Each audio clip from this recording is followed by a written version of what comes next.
Hello everyone, আমি দেবাশিস ব্লগিংটা ভালোবেসেই করি। আজ সকালটা একটু আলাদাই অনুভূতি। ভোরে ঘুম ভাঙতেই মনে পড়লো আজ ভাইফোঁটা। স্নান সেরে বেরিয়ে পড়ি ভাইফোঁটা নিতে।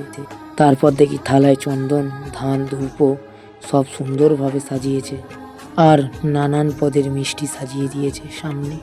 ফোঁটা নিয়ে সকলে মিষ্টি মুখ করে নিই এবং সকল ভাই বোনদের সঙ্গে হাসি মজা করে এই দিনটা আস্তে আস্তে কাটতে থাকে। আবার একটা বোন ফোঁটা দিয়ে দেয়, তারপরে আবারও চলে যাই আরেক জায়গায় ফোঁটা নিতে।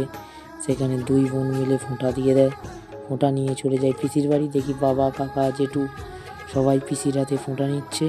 তারপরে আমাকেও আমার বড় দিদি, ছোটো বোন সবাই ফোঁটা দিয়ে দেয়। দিয়ে চলে যাই আবারও এক জায়গায় ফোঁটা নিতে। ফোঁটা নিয়ে চলে যাই দিদির বাড়ি। গল্প করতে করতে চলে যাই দিদির বাড়ি।